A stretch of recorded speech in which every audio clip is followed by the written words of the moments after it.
Please subscribe Tito Manny Vlog.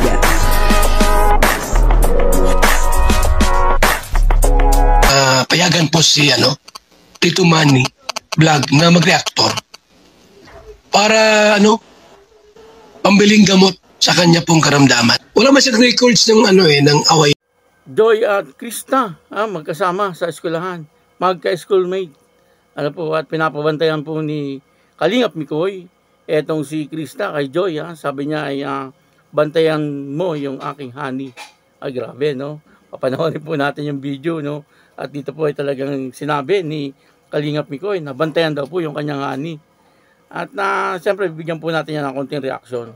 Pero bago po yan, ako muna po bumabati sa inyo lahat ng magandang umaga, magandang tanghali at magandang gabi sa inyong lahat mga kapatid. Saan man kayo ng panig ng mundo naroon ngayon ay mag-iingat kayo palagi at napagpalain kayo ng ating Panginoon. Maraming salamat din po sa patuloy na tumatangkilik sa aking YouTube channel at nanonood sa aking video reaction. Patuloy lang po natin suportahan sila Kuya Bal Santos Matubang, Kalingap Rob, Ate Edna Vlog, Jack Tapia at yung mga kasama ko pong mga reactor sa Kalingap. Ganoon din po yung mga charity vlogger na Kalingap partner. Ito po yung video na kung saan ay magkasama sa eskwelahan. Magka-schoolmate itong si Joy at saka si Krista. At ang kabuuan ng video ito ay mapapanood po natin sa YouTube channel ni Kalingap Mikoy. Day po. Uy, si Joy. Ay, Joy! Ay, Kilala mo yung dalawang kasama ko? ito si Kuya Romeo po. Okay. Hello. Kagagaling mo lang sa school? Ayaw po. Kakadating-dating ko lang talaga. Eto, kumusta ka, Joby? Okay lang. Kumusta ang pagtinda mo ng tuyo? Nakakaubos ka ba ng paninda? Maulan na. Ano sabi naman na kita sa'yo? Yung iba yata nakakilala na sa'yo tama ba? Iya po. Ito si Jelaine, tama na ako? Kasi last time Jillian ako ng Jillian Si Prince. Ay, si Jeric po. Jeric, ito si Jeric. Ito si GB. Hello JB. Buti na lang. Bro, actually dati nung unang punta namin ni Kalingap Ray, nung unang makilala ko si Joby, wala tong kabubong-bubong. Ito lang. Butas talaga to. So, ang galing kasi yung mga pinaabot nating blessings sa kanila. Ito, may napuntahan. Nakakatuwa. Kumusta pag-aaral mo? Okay lang po. Nakakapasok ka naman ba? Hindi ka naman ba nag-a-absent? Day po. Sabaduan lang po. Sabado. So kapag Lunes hanggang Biyernes, anong ginagawa mo? Nalinig sa amin, tsaka po na bantay po sa tugang ko po. Yung nakita kita sa na nagtitinda ka? Iya po. Ikaw Jelaine, pumapasok ka? Apo. Anong pasok mo? Katulad ba ni Ate Joby din, Sabado lang pasok mo o Lunes hanggang Biyernes? Apo. Lunes hanggang Biyernes. Malayo ba dito yung school mo? Diyan lang po sa crossing. Crossing lang. Asan pala si Tatay Joseph? Nandiyan po sa loob. Sige. Nagpapahinga?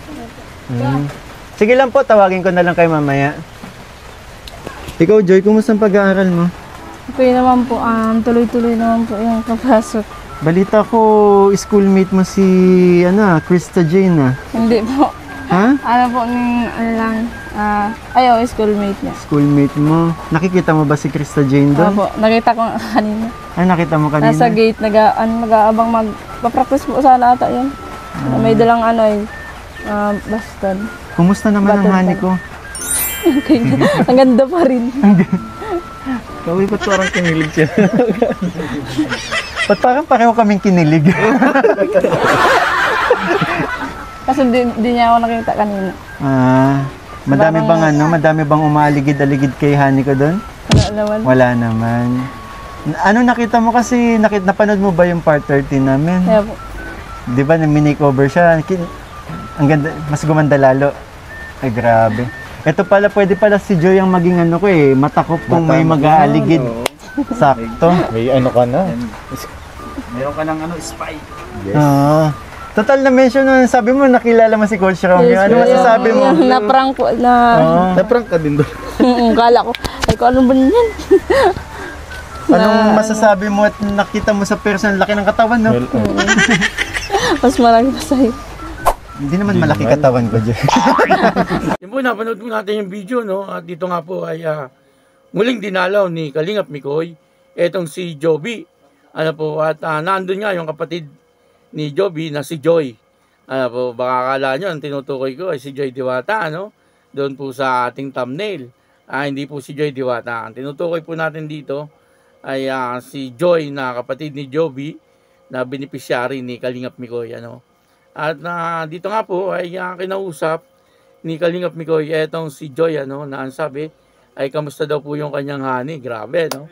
Honey ang tawag ni Kalingap Mikoy. Ano po, yung mga baser dyan, sigurado na naman. Baka sabihin na naman ay bata pa si Krista. Bakit honey ang tawag ni Kalingap Mikoy? Yung honey ay parang ano lang yon, parang yung paglalambing lang po yon. Ano, kahit sino naman pwede mong tawagin honey. Yung iba nga darling pa ang tawag no. Darling, pabili nga. Mga ganun, ano, parang yun po ay paglalambing lang. Ano, kaya huwag niyong bigyan ng masamang kahulugan. Yung mga basar dyan, sigurado, sasabihin na naman nako, bata pa si Krista, tinawag ng honey. Yun po ay paglalambing lang. Ano po. At yun na ano, dito po ay pinababantayan ni Kalingap Mikoy, si Krista kay Joy. Pinababantayan niya, baka mamaya merong mga balasubas doon sa eskwelahan. Alam niyo naman, sa isang eskwelahan, ano, meron po dyan mga parang mga siga-siga, ano, mga estudyante, ano po, at niloloko-loko ang mga ibang estudyante, ano, baka mangyari kay Krista, ano. Kaya sabi ni Kalingap Mikoy ay bantayan daw, ano, at baka may umaaligid-aligid na mga hindi magagandang kabarkada, ano, baka maimpluwensyahan, parang gano'n, ano po. Kaya dito ay talaga nakikita natin yung pagmamalasakit ni Kalingap Mikoy kay Krista. At dito ay nakikita din po natin, ano, na talagang si Kalingap Mikoy ay inaalagaan niya po yung kanyang mga beneficiary, tulad po ni Joby, ano, na talagang pinuntahan niya. At napansin po natin dito na medyo maraming magkakapatid. Ano po, etong sila Joby. Ano po, at napansin din po ni Kalingap Mikoy na yung binibigay po niya kila Joby ay napupunta po sa magandang mga bagay. Ano. Meron po silang pinabubungan doon sa bahay nila. No. Parang nilagyan ng extension. Parang gano'n. Ano po. Kaya nakakatuwa tulungan yung mga ganitong tao. Ano po, na yung binibigay mong tulong ay hindi po napupunta sa hindi mga magagandang bagay. Hindi sinusugal, hindi iniinom ng alak, ano po, bagkus ay inilalagay, ano, sa magandang kalalagyan. Kaya yun, ano, maraming salamat po sa inyo lahat. At ako po si Tito Manny Vlog na nagsasabing God bless you all. Diyos mabalos.